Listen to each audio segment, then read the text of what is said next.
बताएं मार्केट के बड़े डेटा क्या दिखे? निफ्टी ने कल इंट्राडे में 3 महीनों का नया हाई छुआ है और वो था 25,625 का। इस साल के जो अब तक की इस साल का जो हाई है 30 जून को हमने बनाया था 25,669 का, 25,669 उसके बेहद करीब पहुंच चुके थे। 625 तो कल ही बना दिया, मुश्किल से 35 पॉइंट दूर रहे वहां से। बंदों के हिसाब से देखेंगे तो 100-125 पॉइंट दूर है। बैंक निफ्टी 2 महीनों की ऊंचाई पर पहुंचा है 57,525। अब देखिए बैंक निफ्टी की विडम्बना देखिए, 2 महीनों की ऊंचाई पर पहुंचा है, जबकि कायदे से देखा जाए तो बैंक निफ्टी तो लाइफ हाई के बेहद करीब है, लेकिन लाइफ हाई अभी भी बनाया था ना। प्रॉब्लम ये है कि 2 महीने पहले ही लाइफ हाई बनाया था। 2 जुलाई 2025 को बैंक निफ्टी ने बनाया था लाइफ हाई 57,628, उसके बेहद करीब पहुंच चुके हैं। क्लोजिंग बेसिस से सिर्फ वहां से एक डबल सेंचुरी दूर है हम, ठीक है। निफ्टी और बैंक निफ्टी ने कल जो क्लोजिंग दी, वैसे तो परसों की क्लोजिंग भी दमदार थी, लेकिन कल की क्लोजिंग जो थी उसने एक ब्रेकआउट को डबल कंफर्म कर दिया। 25,330 के ऊपर ब्रेकआउट चाहिए था, 56,770 के ऊपर ब्रेकआउट चाहिए था। बैंक निफ्टी का तो कल भी हम बात कर रहे थे कि उसका ब्रेकआउट तो कंफर्म ही है। निफ्टी एकदम 25,325 के आसपास बंद हुआ था 323 पे, तो हम कह भी रहे थे एक पॉजिटिव क्लोजिंग खाली चाहिए। और मैंने आजकल नोटिस किया जब भी मैं एक छोटी सी एक पॉजिटिव क्लोजिंग मांगता हूँ मेरे को बहुत बड़ी मिल जाती है। तो इसलिए मैंने आजकल मांगना ही कम कर दिया। जब मिल रहा है कम मांगने से ज़्यादा मिल रहा है तो ज़्यादा क्यों मांगे, राइट। सो कुल मिला के ये है, तो ये एक बड़ा ब्रेकआउट कल कंफर्म हुआ। और मिड कैप इंडेक्स 2 महीनों की ऊंचाइयों पर है, तो स्मॉल कैप इंडेक्स 3 हफ्तों की ऊंचाइयों पर पहुंचा है। यहाँ अच्छा संकेत है। स्मॉल कैप इंडेक्स जरूर कल कम बढ़ा है, जो इसका 100 दिनों का मूविंग एवरेज है 18,202 उसके करीब पहुँच कर रुका है 18,190 के आसपास।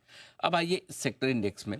एफएमसीजी सेक्टर इसका इंडेक्स 3 हफ्ते की ऊंचाइयों पर है, और अच्छी बात है इसने 50 और 100 दिनों के मूविंग एवरेज को पार करके ऊपर बंद हुआ है। तो कल सबसे बड़ा और तगड़ा मूव एक जो शॉर्ट टर्म के लिए बन सकता है वो एफएमसीजी से बन सकता है, ये संकेत आता हुआ दिखा है। रियल एस्टेट इंडेक्स भी 2 महीनों की ऊंचाइयों पर पहुंचता हुआ दिखा है। ये सारे के सारे आपके इंडेक्स हैं। ओके, अब कुछ स्टॉक्स बता देता हूँ। स्टॉक्स में कुछ बड़े इंटरेस्टिंग और बड़े मूवमेंट आते हुए दिख रहे हैं। पहली बात है सबसे पहले रिलायंस। देखो ये सारे सुस्त और आलसी स्टॉक्स बड़े बड़े, कई बार होता है ना कि एक तरफ कैसा होता है कि ऑफिस में बड़े लोग ज़्यादा काम करते हैं, छोटे आराम करते हैं। कभी कभी ऐसा छोटे काम करते हैं, बड़े आराम करते हैं। तो अभी मार्केट में ऐसे ही चल रहा था, छोटे छोटे स्टॉक्स ज़्यादा काम कर रहे थे, बड़े कम। तो अब रिलायंस ने 3 हफ्तों का हाई बनाया, कल 1400 के लेवल के आसपास एक नया हाई बनाया, ये एक अच्छा संकेत है। 3 हफ्तों से रिलायंस 1390 के ऊपर बंद होने में मुश्किल आ रही थी, ज़्यादातर वहाँ पे आके रुक जाता। कल 1390 के ऊपर का एक बड़ा ब्रेकआउट दिया, और आज फिर हमें रिलायंस में सिर्फ एक पॉजिटिव क्लोजिंग चाहिए और कुछ नहीं, क्योंकि आज शाम को नतीजे भी हैं। सो नतीजे मेक और ब्रेक होंगे। ये ब्रेकआउट कंफर्म है या नहीं, नतीजे के बाद मंडे सुबह पता चल जाएगा, लेकिन एक पॉजिटिव क्लोजिंग जोश बढ़ाने वाली होगी ये रिलायंस। अब आइए एचडीएफसी बैंक, 1 महीने का हाई बनाया इसने 996 रुपये का, और 990 के लेवल के आसपास आकर बार बार एचडीएफसी बैंक भी अटक रहा था। कल एक बड़ा ब्रेकआउट वहाँ पे दे दिया उन्हें। आपको याद होगा पिछले महीने जब बार बार एचडीएफसी बैंक नीचे आ रहा था, हमने कहा कि 5 महीनों में 3 बार ऐसा है 940 के लेवल पर आकर एचडीएफसी बैंक रुका है, अटका है। इस बार चौथी बार ऐसा हुआ उसी लेवल से घुमा है। इसलिए मैं बार बार कहता हूँ डेटा की इंपॉर्टेंस है, डेटा बड़े काम के, और डेटा आपको ये बताते हैं। और हमने ये भी साफ कहा कि अगले 2-3 हफ्तों में 5% से ज़्यादा की तेज़ी बनती है। तो आप देख लीजिए एग्जैक्टली 940 से 1000, यानी कि 60 रुपये आपका बढ़ गया, 6% के आसपास की तेज़ी एचडीएफसी बैंक में हो गई। ये काम के डेटा आपके लिए। अब आइए आईसीआईसीआई बैंक, 19 दिनों का हाई बनाया कल 1418 का। सबसे पहला ब्रेकआउट आईसीआईसीआई बैंक में, यार आपको याद होगा यहाँ पे भी हमने कहा था कि 5 साल के लोएस्ट लेवल पर आरएसआई इसकी पहुंच चुकी 23 के लेवल के आसपास, यानी कि इतना ज़्यादा ओवरसोल्ड आईसीआईसीआई बैंक था कि पूछिए मत। और बिल्कुल उन्हीं लेवल के आसपास से आईसीआईसीआई बैंक घुमा। कल लगातार 8वें दिन आईसीआईसीआई बैंक ने हायर लो बनाया। इसका मतलब है कि लगातार निचले स्तरों पर आईसीआईसीआई बैंक में तगड़ी खरीदारी है।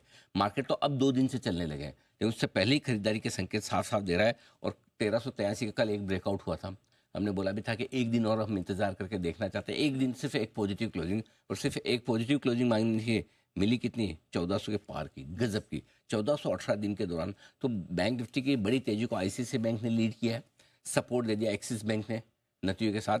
कोटक मजबूत है ये, और एचडीएफसी बैंक भी चल पड़ा। तो ये सारे मिलकर काफ़ी अच्छे रहे। कल सारे के सारे सेक्टर इंडेक्स हरे निशान में थे, एक्सेप्ट सरकारी बैंकों का इंडेक्स छोड़ दीजिए।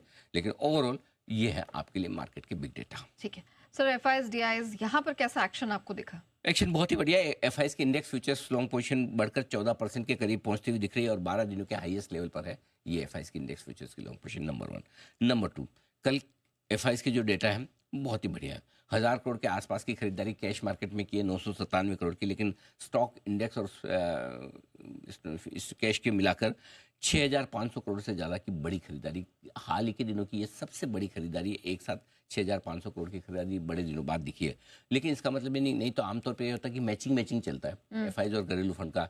घरेलू फंड खरीदते हैं तो एफआईज बेचते हैं, एफआईज खरीदते हैं तो घरेलू फंड बेचते हैं। लेकिन अभी 3-4 दिनों से मैचिंग नहीं चल रही, साथ साथ दोनों साथ साथ खरीद रहे हैं। वो कहते हैं कि firing on both the cylinders, वैसा वाला हाल है। दोनों इंजन प्लेन के एकदम जबरदस्त आग उगल रहे हैं, वैसे ही हाल है। लोकल फंड में भी आप देखिए लगातार 37वें दिन खरीदारी का रिकॉर्ड बना। 37 दिन हो गए भाई लेते लेते 4,000 करोड़ की खरीदारी, और 2-3 दिनों से 4-4 हज़ार करोड़ की रन रेट से खरीद रहे हैं, और वो भी सपोर्ट देने का काम कर रहा है।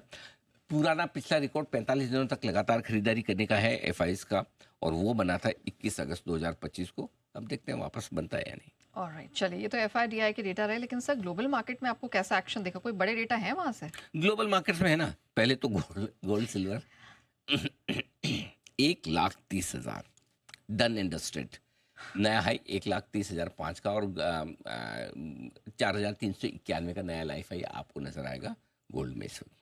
चांदी 1,68,000 रुपये से सिर्फ ₹1 नीचे रहेगी, 167,999, ये चांदी का नया रिकॉर्ड है। और ग्लोबल मार्केट्स में $53.76 का नया रिकॉर्ड, $54 के आसपास का बना है। 4 दिनों में सोना 10,000 और 4 दिनों में चांदी 22,000 रुपये महंगी हो चुकी है। अगर 4 दिन पहले आप खरीदे होते तो सोच लीजिए क्या है। और अगर 4 दिन का आपको लगता है छोटा सा समय, तो 20 दिनों का देखिए। 20 दिन में सोना 20,000 और चांदी 40,000 रुपये महंगा हुआ है। ये है सोने चांदी के अंधाधुंध तेजी। कच्चा तेल, ये एक अच्छी खबर, $61 के पास 5 महीनों के निचले स्तर पर है। एल्यूमिनियम 3 साल की ऊंचाइयों पर पहुंचता हुआ दिख रहा है। डॉलर के सामने रुपया 1 महीने की ऊंचाई पर आया। 2 दिनों में रुपए में शानदार रिकवरी होती हुई दिखी, ये एक अच्छा संकेत है।